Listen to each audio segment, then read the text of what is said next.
Yo, what's good with it? Welcome back to another edition of Gen Sports Corner.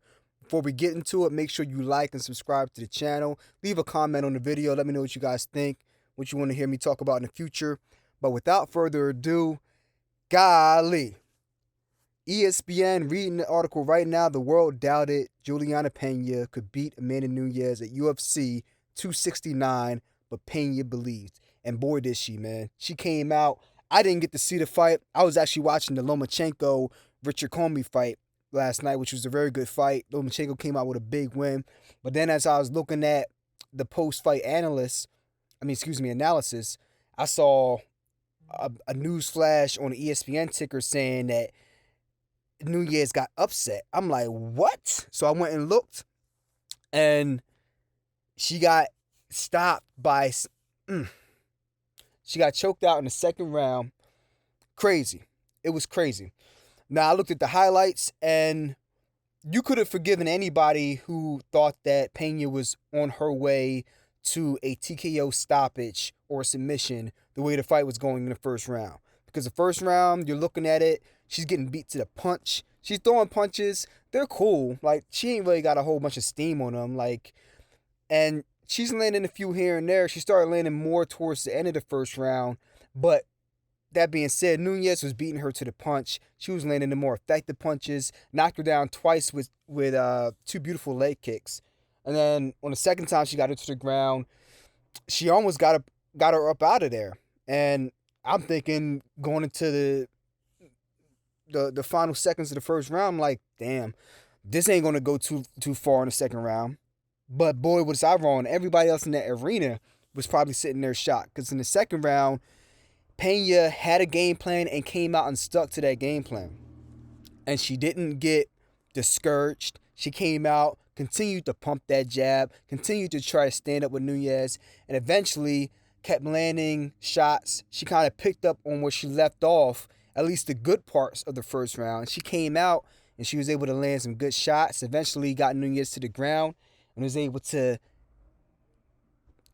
put her in a sleeper hold and got Amanda Nunes up out of there.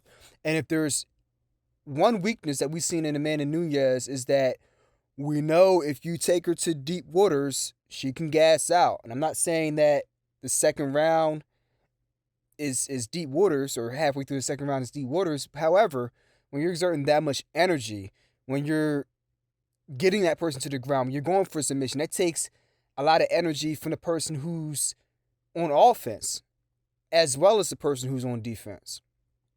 So Amanda Nunes looked like she started to have trouble catching her wind, and Peña took advantage of it and was able to get the submission.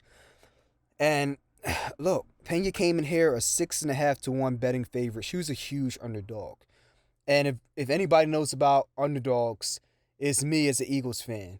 That 2018 Eagles team, and I'll tell you what, underdogs, they run faster. That's all I can say. And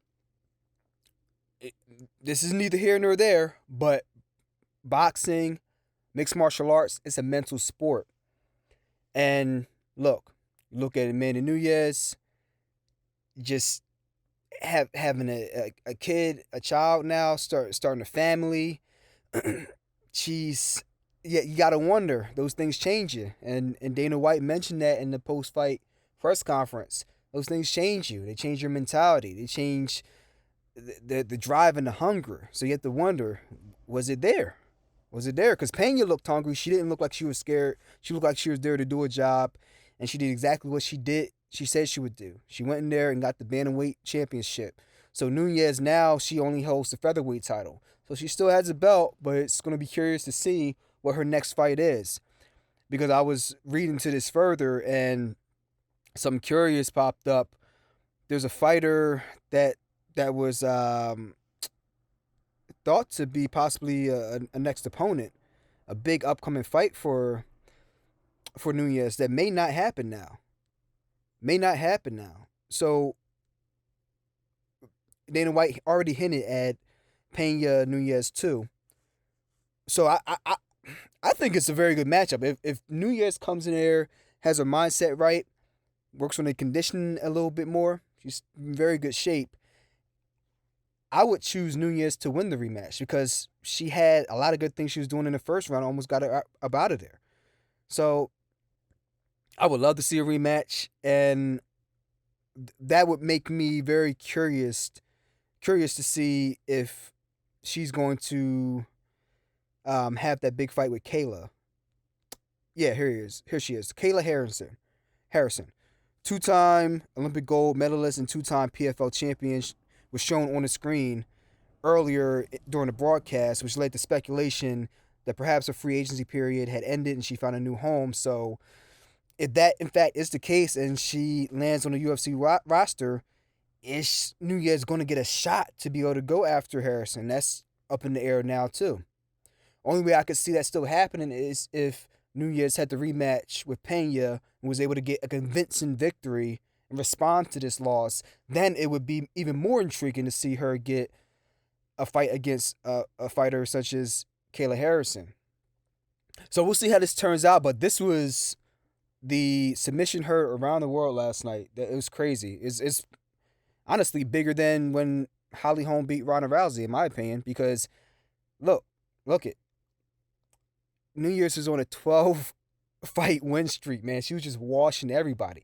I mean, her last notable victory was against Chris Cyborg, who everybody said Cyborg was the bookie girl. She was the bookie girl. Just nobody wanted to see her, and neither one of them wanted to fight each other because they're both Brazilian. So they you don't want to fight your sister, but it came down to that, and people thought like, yo, Cyborg's going to be the one. And she got Cyborg out of there in the first 30 seconds, I think. From what I remember, I mean, she got her out of there. So to be able to come in here and beat somebody on Nunes' level, the story of the night, even more than the main event with Poirier, this was the story of the night. I was basking in the sheer brilliance of what Lomachenko did last night versus a very game fighter in Richard Comey. But this right here, this is headline news. So let me guys know what you think in the comments. I'll be dropping a video talking about the aftermath of the Lomachenko fight and implications in the lightweight division, as well as the big victory by the 76ers over Steph Curry. You want to break the record? Not last night, sir. It's going to have to happen on somebody else's watch. Mr. Thibault said absolutely not. So we'll be talking about that as well. Leave your comments below. I'll holler at y'all in the next episode. Peace.